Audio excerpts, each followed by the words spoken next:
नमस्कार दोस्तों, हमारे जीएस स्कूल चैनल पर आप सभी का स्वागत है। दोस्तों, जैसा कि आप जानते हैं, हमारे न्यूज़ चैनल पर सभी सच्ची खबर होती है वही दिखाई जाती है। तो प्लीज़ चैनल को सब्सक्राइब कर लें और वीडियो को लाइक नहीं करते हैं आप लोग, प्लीज़ आपसे रिक्वेस्ट है वीडियो को लाइक ज़रूर करें। और आज प्रदेश अध्यक्ष अनिल यादव जी का वीडियो न्यूज़ चैनल पर आया है, तो हमने ये वीडियो आपको दिखाया। तो प्लीज़ वीडियो को लाइक करें और चैनल को सब्सक्राइब करें।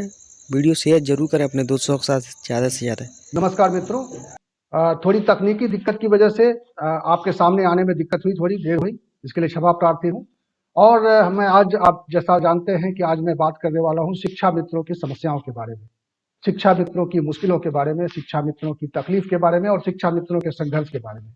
और शिक्षा मित्रों के साथ जो हो रहा है पिछले 4 सालों में हुआ, या उससे पहले जिस तरह की समस्याएं थी शिक्षा मित्रों को लेकर, और सरकार ने एक निदान निकाला था, उसके बाद उनके अस्थायी हुआ, उनकी नौकरी अस्थायी हुई, ज्वाइनिंग हुई, उस नई ज्वाइनिंग के हिसाब से लोगों के खाते में पैसे आने लगे, उनकी ज़िंदगी बदल गई। बहुत सारे लोगों ने कर्ज ले लिए, और कर्ज लेने की वजह से जब बाद में सुप्रीम कोर्ट का फैसला आया और बहुत सारे शिक्षकों की जो नियुक्ति थी वो रद्द हो गई, उसके बाद उनको पुरानी स्थिति में जाना पड़ा।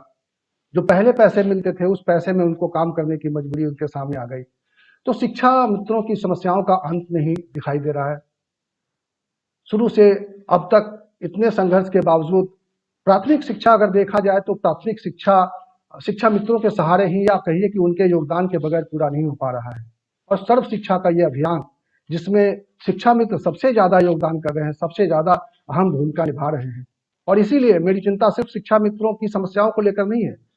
मेरी चिंता इसलिए भी ये ज्यादा गंभीर है क्योंकि मैं देख रहा हूं कि प्राथमिक शिक्षा को लेकर सरकार की जो लापरवाही है, सरकार का जो चिंतन है, उसमें कहीं ना कहीं कोई कमी है। और इसकी वजह से मुझे लगा कि इस बारे में ध्यान दिलाने के लिए इस पर बात करनी चाहिए। और ढेर सारे मैंने इस पर वीडियो बनाए हैं, लोगों से बात की है, आप लोगों की समस्याओं को समझने की कोशिश की है। और आज भी इसी कड़ी में मैं आपके जो शिक्षक नेता हैं, उत्तर प्रदेश दूरस्थ बीटीसी शिक्षक संघ के प्रदेश अध्यक्ष हैं हमारे साथ अनिल कुमार यादव, उनसे मैं बात करने जा रहा हूं।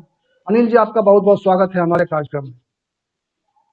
अनिल जी, हमने चर्चा की जी अनिल जी, हमने चर्चा की कि शिक्षा मित्रों की जिंदगी कितनी कष्टमय हो गई है, क्योंकि एक बार उनके साथ उनकी नौकरी अस्थायी होती है, उसके बाद वो मामला सुप्रीम कोर्ट तक पहुंचता है, उसके बाद सुप्रीम कोर्ट के फैसले के बाद उनकी वो हालत होती है जिस हालत में मतलब उनकी सुधार नहीं दिखाई दे रहा है। बहुत सारे लोगों ने इस दरमियान जो है करीब 4,000 एक आंकड़ा है, एक रफली आंकड़ा है, इससे ज़्यादा भी लोग हो सकते हैं कि इससे ज़्यादा लोग अवसाद के शिकार हुए, निराशा के शिकार हुए, उन्होंने अपनी जीवन लीला खत्म कर ली। तो एक बड़ा दुखद एक अध्याय जो खुला था, एक अध्याय जो शुरू हुआ है, वो खत्म नहीं हो रहा है। और देखा जाए तो इतनी सारे रिप्रेजेंटेशन, इतनी सारी समस्याओं के मीडिया में रखे जाने के बावजूद, उनके संघर्ष के बावजूद, उनकी समस्याओं का अंत नहीं दिखाई देता है।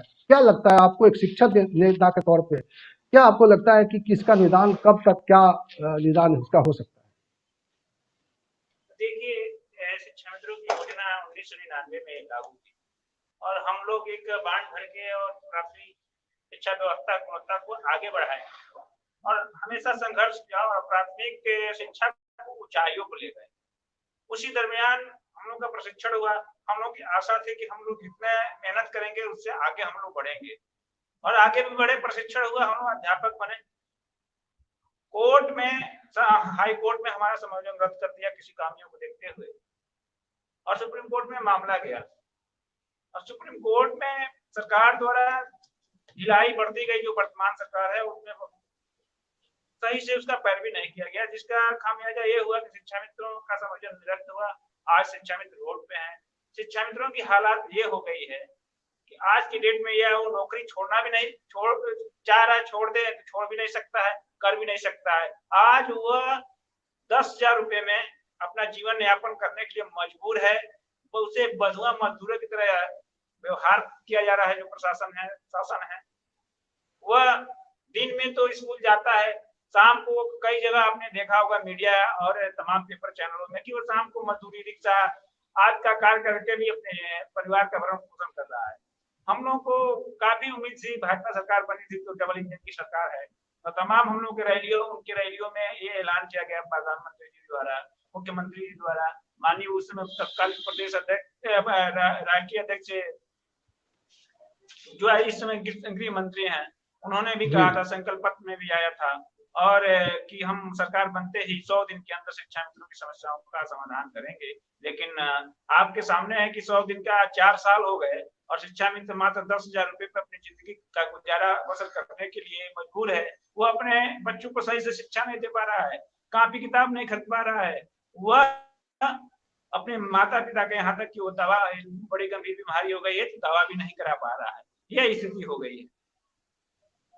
अब बिल्कुल 10,000 रुपए उनको मानदेय के तौर पर मिलता है, और 10,000 में जीवन को चलाना आज की तारीख में हम समझ सकते हैं कि कितना मुश्किल है। गांव में भी लोगों के खर्चे होते हैं, और आप कह रहे हैं कि और शिक्षा मित्र जब 10-12 साल से ये काम कर रहे हैं, लंबा वक्त बीत गया है, उनका परिवार बड़ा हो गया है, उनके ऊपर जिम्मेदारियों का बोझ भी है, और इन सब जिम्मेदारियों को 10,000 में निभा पाना, और दूसरी बात यह है कि उसी तरह का काम कर रहे हैं, समान शिक्षा समान काम कर रहे हैं और समान वेतन नहीं मिल पा रहा। ये एक निराशा, एक कुंठा भी कहीं ना कहीं उनके अंदर आती है। क्या इसकी वजह से भी उनके अध्यापन पर इसका असर पड़ता है, उनके कामकाज पर इसका असर हो रहा है? निश्चित तौर पे आपने जो बात उठाया कि समान कार्य समान वेतन का असर पड़ रहा है, निश्चित रूप से पड़ रहा है। जब हम शिक्षा मित्र को वही किताब, वही बच्चे, वही विद्यालय, वही कार्य, जब उसी लगन से काम करते हैं, उसी बच्चों को हम उसी तरह पढ़ाते हैं कि हमसे तो अब 1 से 8 तक जो संविलियन विद्यालय हैं, उनमें 1 से 8 तक के क्लास को हमसे पढ़वाया जाता है, और जब प्राथमिक देने की बात आती है तो कहते हैं लोग कि ये शिक्षा मित्र हैं, इनको 10,000 दिया जाएगा। एक गलत बात है। जब हम 40,000 रुपए पाते थे तो योग्य थे, हम अच्छी पढ़ाई कर अयोग्य थे, और वही अब 10,000 रुपए हमको मिल रहा है तो योग्य हो गए, उसी बच्चे को हमको पढ़वाया जा रहा है। और जब 40,000 पाते तो लोग कहते शिक्षा में तो अयोग्य है, सरकार को सब कहती थी कि अयोग्य है। तो बताइए 10,000 पा रहे हैं तो हम अयोग्य हो गए। सरकार ये दोहरा नीति बंद करे और शिक्षा मित्रों को जो वादा किया शिक्षा मित्रों से संकल्प पत्र में, उसको तत्काल पूरा करें। नई शिक्षा नीति आ रही है, शिक्षा मित्रों को अस्थायी शिक्षक घोषित किया जाए। हम पे ही माननीय मुख्यमंत्री से मांग करते हैं। तो ये आप जो मांग कर रहे हैं, उस मांग के पूरी होने की कितनी उम्मीद करते हैं, और उसके लिए क्या कोई आश्वासन है? जैसे पहले तो जब आप लोग आंदोलन पे थे 2019 में चुनाव से पहले, तब प्रधानमंत्री ने भी आप लोगों से वादा किया, बनारस में जब वो चुनाव लड़ रहे थे मंच से, वहां उन्होंने कहा कि अब शिक्षा मित्रों की जिम्मेवारी हमारी, और लेकिन उसके बावजूद कुछ नहीं हुआ। तो अब आप जो आश्वासन मिल रहा है उससे कितनी उम्मीद कर रहे हैं कि वो आपका आश्वासन, सरकार का आश्वासन पूरा होगा, या आपको लगता है कि संघर्ष का एक रास्ता और आपके सामने है? निश्चित तौर से देखिए, जब प्रधानमंत्री जी अपना बनारस रैली में हम लोगों को संबोधित करते हुए कहा कि शिक्षा मित्रों की समस्या हमारी समस्या है और मैं इसका निदान करूंगा, तो आशा बनी थी शिक्षा मित्रों में। पूरे प्रदेश में एक उत्साह सा हो गया था कि हमारा समझौता निरस्त हुआ है, लेकिन प्रधानमंत्री देश का बोल रहे हैं तो निश्चित रूप से हमारा समस्या का निदान किया जाएगा। लेकिन धीरे धीरे 4 साल हो गए, मुख्यमंत्री जी भी कई बार वार्ता हम लोगों से हुई है, हमसे खुद हुई है, 4-5 बार तो हमसे खुद हुई है। उन्होंने कहा कि हम शिक्षा मित्रों का समस्या का जो है उसका स्थायी निराकरण करेंगे, हम इसमें प्रयासरत हैं। लेकिन 4 साल का लंबा समायोजन निरस्त होने के बाद 25 जुलाई 2017 को हमारा समायोजन निरस्त हुआ था, और आज आपका 26 मार्च हो गया 2021। इतना बड़ा लंबा हो गया, 10,000 रुपए, और कोई इसमें एक जीओ भी आज तक जारी नहीं हुआ शिक्षा मित्रों के संबंध में। तो निश्चित रूप से हमें आशा तो दिखाई नहीं दे रही है, क्योंकि एक कमेटी भी बनी थी हम लोग धरने के दौरान, उप मुख्यमंत्री के द्वारा 5 सचिव उसमें लाए गए थे कि शिक्षा मित्रों के समस्याओं का अस्थायी हल निकाला जाए। कमेटी का हम लोग को आज तक नहीं पता हुआ कमेटी में निर्णय क्या हुआ और निर्णय कब लागू होगा और वो फाइल गई कहाँ। हम लोग बार बार मांग करते हैं कि उप मुख्यमंत्री जो हाई प्रोफाइल कमेटी बनी थी उसका सिफारिश ही लागू कर दिया जाए, वो भी नहीं हुआ। लेकिन आज के डेट में शिक्षा मित्र अपने भविष्य को लेकर बहुत हताश और निराश है। मैं आपके चैनल के माध्यम से कहना चाहता हूं कि शिक्षा मित्र इतना निराश है कि इस बार होली का त्योहार भी, जो हिंदू का बड़ा त्योहार होता है, हम लोग नहीं मना रहे हैं। हम लोग होली का त्योहार नहीं मनाएंगे।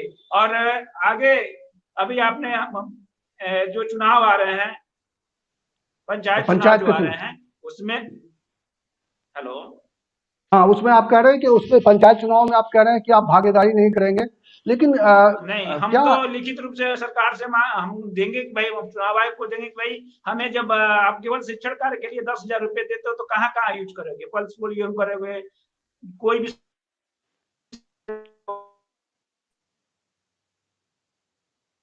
अच्छा, अनिल जी के साथ कुछ हमारा कुछ तकनीकी उत्थान व्यवधान। करना है तो आप नहीं करते हो। अच्छा अनिल जी, एक अनुदेशकों का भी मामला है। अनुदेशक भी शिक्षा मित्र के साथ साथ उसके पहले से बल्कि कई जगह काम कर रहे थे। अनुदेशकों की हालत भी वही है, और अनुदेशकों की लड़ाई कौन लड़ नहीं, रहा है और क्या वो। देखिए अनुदेशों के साथ तो बहुत बुरा हाल हो गया। उनका हम्म, 8500 या 8000 रुपये, 8500 मानदेय मिलता है, उसको घटा दिया गया। इस हम्म। सरकार में उसको 1500 या 1600 रुपये घटा दिया गया, जो मिल रहा था। तो उनका भी, वो भी समान काम करते हैं, वो भी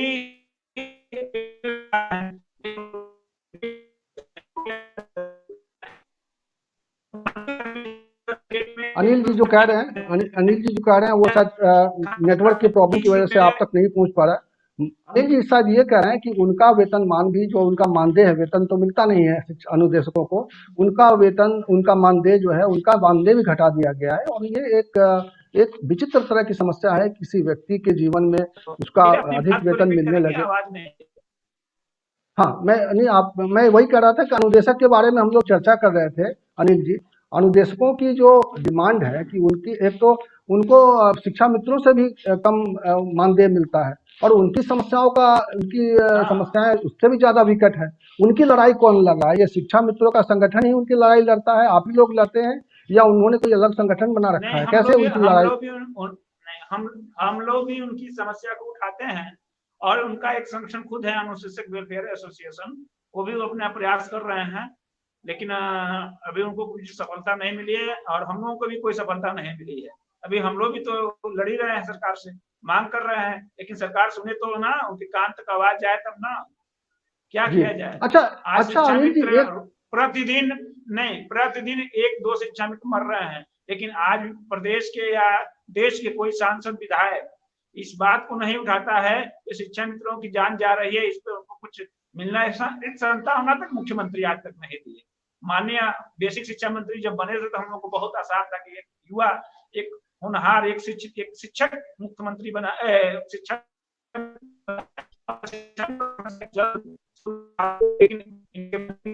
कुछ नहीं हुआ। हम लोग तो आशा करते हैं कि माननीय बेसिक शिक्षा मंत्री, मुख्यमंत्री और हमारे महानिदेशक जो हैं ये आनंद से भी हम लोग कई बार मिले हैं, कि हम लोग फिर इनसे, हम आपके चैनल के माध्यम से मांग करते हैं कि आप इस पर विचार करिए। बहुत गंभीर समस्या है शिक्षा मित्रों की। 1.5 लाख से ऊपर परिवार आज रोजी रोटी के लिए तरस रहा है, दवा नहीं अपना ले रहा, 10,000 रुपये में वो क्या करेगा? आपसे निवेदन है कि संकल्प पत्र में जो वादा किए थे उसको आप तत्काल पूरा करें। हाँ अनिल जी, एक समस्या और भी है कि आप कह रहे हैं कि नेता लोग उसकी आवाज नहीं उठा रहे, लेकिन मैंने देखा कि अभी पिछला जो सेशन, बजट सेशन था, उसमें परिषद में भी ये मामला उठा, और विधानसभा में सवाल पूछा गया, और शिक्षा मंत्री का, बेसिक शिक्षा मंत्री का उसी पर जवाब आया था। सवाल जवाब तो हो रहे हैं, लेकिन समस्याओं का नहीं, निदान नहीं हो रहा नहीं, है। हमारे हमारे कहने का तात्पर्य था कि हम्म, सत्ता पार्टी द्वारा कहीं कोई कोई विधायक या सांसद मेरी बात नहीं उठा रहा है। हमें हाँ। अपने जो क्षेत्र के सांसद विधायक थे सत्ता पार्टी के, उनसे बहुत आशा थी। उन्होंने कहा था चुनाव में कि हमारा, हमको जिताओ, हमको मुख्यमंत्री, मुख्य विधानसभा तक भेजो, हमको सांसद तक भेजो। अभी चुनाव जो हुआ प्रधानमंत्री का, उसमें भी अभी आश्वासन मिले थे, जो उनकी पार्टी, रूरल पार्टी के जो सांसद जीत गए हैं, कि हम लोग सदन में उठाएंगे, कानून बनाएंगे, बहुत जल्द तुम लोगों की समस्या समाधान करेंगे। लेकिन होली का त्योहार है, हम लोग का होली फीका जा रहा है। आगे क्या होगा ये हम भी नहीं बता सकते हैं। यदि सरकार हम लोग की समस्या जल्द नहीं सुनती है तो पंचायत चुनाव के बाद एक बार फिर शिक्षा में आंदोलित होगा, और आंदोलित करके अपनी बात को मनवाने के लिए प्रयास करेगा। अच्छा, इसी से जुड़ा हुआ मेरा एक सवाल है, क्योंकि आपने कहा कि जिस तरीके से सत्ता पक्ष के लोग इसकी आवाज नहीं उठा रहे हैं, और जबकि आपके साथ वादा था चुनाव के समय में, तो आपको लगता है ये मामला पॉलिटिकल होता जा रहा है? क्योंकि अभी हाल में एक लखनऊ में एक कार्यक्रम था, जिसमें अभी मौजूदा बेसिक शिक्षा मंत्री सतीश द्विवेदी जी थे, उसमें एक अभिषेक मिश्रा समाजवादी पार्टी की ओर से थे, जो सरकार में मंत्री रहे थे, अखिलेश सरकार में। तो अब उन्होंने जो कहा, अभिषेक मिश्रा ने जो सवाल उठाया कि ये सरकार जो है, क्योंकि शिक्षा मित्रों का कल्याण इसलिए नहीं कर रही है, उनके बारे में कुछ इसलिए नहीं सोच रही है, क्योंकि उनको लग रहा है, अभी मौजूदा सरकार को लग रहा है कि अगर शिक्षा मित्रों की स्थिति में सुधार हुआ तो ये क्रेडिट समाजवादी पार्टी को चला जाएगा, क्योंकि उन्होंने उसके लिए ठोस प्रयास किया था। तो आपको लगता है कि ये जो पॉलिटिक्स की वजह से भी शिक्षा मित्रों की समस्या का समाधान नहीं निकल पा रहा है? निश्चित रूप से ये पार्टी जो राजनीतिक पार्टियां हैं अपने में रोटी सेक रही हैं, जबकि शिक्षा मित्रों से किसी पार्टी से कोई लेना देना नहीं है। हम तो बच्चों को पढ़ाते हैं, तो बच्चों विद्यालय से लेना देना है। हम हमारी अच्छी सैलरी होगी, हम समस्या विहीन होंगे तो हम अच्छी शिक्षा देंगे। हम किसी राजनीतिक पार्टी से हमें क्या लेना देना है? हम तो सबके हैं ना। तो अच्छा अनिल जी, आपको लगता है कि आने वाले चुनाव में, क्योंकि अभी उत्तर प्रदेश में अभी पंचायत चुनाव भी चल रहे हैं और पंचायत चुनाव में भी सीधे सीधे राजनीतिक दल इसमें कूद पड़े हैं, राजनीतिक दलों के प्रतिनिधि जो है चुनाव लड़ रहे हैं गांव स्तर पे, तो गांव स्तर की जो राजनीति है, क्या आपको लगता है कि इसकी वजह से शिक्षा मित्रों में जो असंतोष है, क्योंकि गांव गांव में असंतोष है शिक्षा मित्रों के बीच में, हर जगह मैं तो इतने सारे वीडियोज में उनके रिएक्शंस देखता हूँ, इस तरह की निराशाजनक टिप्पणी होती है, इतनी निराशा में है वो, और मुझे लगता है कि काफी निराशा उनकी बढ़ती जा रही है, क्योंकि सरकार उनके लिए कुछ कर नहीं रही है, कर नहीं पा रही है, कुछ ठोस सोच नहीं पा रही है और ठोस आश्वासन भी नहीं आ रहे हैं। आपको लगता है कि ये जो पंचायत चुनाव पर भी इसका असर होगा, शिक्षा मित्रों का असंतोष का असर होगा, और आने वाले 2022 में जो प्रदेश विधानसभा के चुनाव हैं उस पर भी इसका एक राजनीतिक असर देखा जाएगा? निश्चित रूप से शिक्षा मित्रों का असर तो मिलेगा ही मिलेगा। यदि सरकार हमारी बातों को मान लेती है और 22 तक हमें 22 के पहले जो चुनाव आने वाले हैं उसके पहले यदि 1-2 महीने 3 महीने में हमारी समस्या का समाधान हो जाता है तो निश्चित रूप से हम चाहेंगे कि फिर मुख्यमंत्री माननीय योगी जी बने। आज यदि हमारी समस्या का विचार नहीं होता है तो भाई हम लोग भी सोचेंगे। तो आपको क्या लगता है कि ये पंचायत चुनाव के बाद आपकी ओर से कोई रिप्रेजेंटेशन जाएगा, या क्या स्थिति लग रही है? आगे की रणनीति क्या है आपकी शिक्षा मित्रों को इंसाफ दिलाने के लिए, अनुदेशकों को इंसाफ दिलाने के लिए आगे की रणनीति क्या है आपकी? कोई एक कोऑर्डिनेशन भी आप लोग कर रहे हैं? हमेशा हम लोग एक सवाल और मेरा इसी में से एक सवाल और ले लीजिए कि मैंने देखा है कि शिक्षा मित्रों का अलग अलग संगठन, अलग अलग गुट काम कर रहे हैं। क्या आप लोगों को लगता है कि ये लड़ाई इकट्ठा होकर लड़ने से ये कामयाबी आपको मिलेगी, इसकी कोई कोशिश हो रही है, या ये जो अलग अलग संगठन है? निश्चित रूप से हम लोग भले अलग अलग हैं लेकिन लड़ाई के मौके पर एक हैं, हमारी समस्या एक है और आगे भी जो हमारे आंदोलन होंगे हम एक होकर लड़ेंगे और एक होकर अपनी आवाज उठाएंगे जिससे सरकार हमारी बातों को सुने और उसको पूरा करने के लिए प्रयास करें। चलिए अनिल जी, आपने बहुत सीधी और साफ साफ बात की है, और मैं उम्मीद करता हूं कि आप लोगों के प्रयास से शिक्षा मित्रों के जीवन में कुछ रोशनी आएगी, क्योंकि मुझे ऐसा लगता है व्यक्तिगत तौर पे भी कि शिक्षा मित्रों की समस्या बहुत जायज़ है, शिक्षा मित्रों की मांग बहुत जायज़ है, और 10,000 रुपये का मानदेय या 7,500 रुपये या 7,000 रुपये जो अनुदेशकों को मानदेय मिलता है, ये बिल्कुल नाकाफ़ी है। इसमें एक पढ़े लिखे आदमी की ज़िंदगी में इससे परवरिश नहीं हो पाएगी, उनके बच्चों का भविष्य नहीं बन पाएगा, उनके माता पिता जो उनके ऊपर आश्रित हैं उनका जीवन नहीं चल पाएगा, उनका बुढ़ापा उस पर निर्भर नहीं हो सकता। इसलिए सरकार को मुझे लगता है कि गंभीरता से और बहुत ही संवेदनशीलता के साथ इस पूरे मसले पर विचार करना चाहिए, क्योंकि सवाल ये सिर्फ शिक्षा मित्र और अनुदेशक के मानदेय का नहीं है। सवाल ये है कि जो बेसिक एजुकेशन है, जो रीढ़ है, जिससे बुनियाद भारत की बनती है, जो बच्चे कल बड़े होकर हमारे देश का भविष्य संभालेंगे, हमारे देश की वो आधारशिला रखेंगे, उन बच्चों का भविष्य इस व्यवस्था से नहीं बन पाएगा। इसलिए सरकार को निश्चित रूप से एक प्रयास करना चाहिए और ठोस प्रयास करना चाहिए, क्योंकि हम देख रहे हैं इस सरकार को कि बहुत सारे काम हो रहे हैं, ऐसा नहीं कि बेसिक शिक्षा में काम नहीं हो रहा है, लेकिन जो सिस्टमैटिक सिस्टम पे जो खर्च किया जा रहा है, सिस्टम पे, यानी कि जो स्कूलों की बुनियाद रखने में, स्कूलों की बिल्डिंग बनाने में, या बच्चों के जो किताबों में या उनके स्कूल ड्रेस पर, इन सब खर्चों को समायोजित करके शिक्षकों को भी उसका श्रेय देना चाहिए। जो खासतौर पे जो बेसिक शिक्षा में जो लोग शिक्षा मित्र और अनुदेशक जो जुड़े हुए हैं, उनके बारे में अगर नहीं सोचा जाएगा तो तस्वीर ये बदलेगी नहीं और ये असंतोष खत्म नहीं होगा। और मुझे लगता है एक असंतुष्ट टीचर अपने छात्रों को स्वस्थ शिक्षा नहीं दे सकता है, अच्छी शिक्षा नहीं दे सकता है, और इसीलिए सरकार की कोशिश होनी चाहिए कि इस पर ध्यान दें। दूसरी बात, मैं आप लोगों से सबसे अपील करूंगा कि आप लोग इस पूरे आंदोलन, इस पूरी अपने जो संघर्ष में आप जो बच्चों के जो माता पिता अभिभावक हैं उनको भी जोड़ने की कोशिश करें, उनकी भी राय लें। और मुझे ऐसा लगता है कि अगर बच्चों की शिक्षा अबाधित रहेगी, बच्चों को शिक्षा देने का जो सिलसिला है, जो शिक्षा मित्र काम कर रहे हैं, वो अपना 100 और 110% अगर बच्चों में देंगे तो ये भी एक विरोध का तरीका होगा, ये भी एक संघर्ष का तरीका होगा। और इन्हीं शब्दों के साथ अनिल जी, आपका बहुत बहुत शुक्रिया, आपने समय निकाला और अपने शिक्षा मित्रों की समस्याओं को रखा। हम इसी तरह से आगे भी कोशिश करेंगे कि आपसे बातचीत हो और शिक्षा मित्रों की समस्या पर गंभीर चिंतन हो। और मैं शुभकामनाएं हमारी आपको भी हमारे शिक्षा मित्रों की तरफ से धन्यवाद कि आपने शिक्षा मित्रों की समस्याओं को गंभीरता से आज अपने चैनल के माध्यम से उठाया और अब सरकार के पास तक पहुंचाने का कार्य कर रहे हैं। और उम्मीद है कि आपके द्वारा प्रयास जारी रहे कि हम लोग की समस्या जल्दी से जल्दी निदान हो जाए। बिल्कुल, समाज के हित में ऐसा करना जरूरी है। बहुत बहुत धन्यवाद अनिल जी। कार्यक्रम का समय खत्म हो गया। सभी शिक्षा मित्रों से अपील है कि आप लोग अच्छी होली मनाइए और आप लोग होली मनाने के साथ साथ ये प्रण लीजिए कि आप लोग जो बच्चों को शिक्षा दे रहे हैं उसमें कहीं कोई कोताही नहीं करेंगे। आपके पास जितनी क्षमता है अपनी क्षमता का भरपूर इस्तेमाल करिए, उन बच्चों का भविष्य निर्माण कीजिए। मुझे लगता है कि देर सवेर आपकी समस्याओं का अंत होगा, निदान होगा। आपकी समस्याएं बड़ी हैं, हम ये समझ रहे हैं और ये पूरा समाज समझ रहा है और समाज के साथ जुड़कर इस संघर्ष को आगे बढ़ाइए। बहुत बहुत शुभकामनाएं। नमस्कार।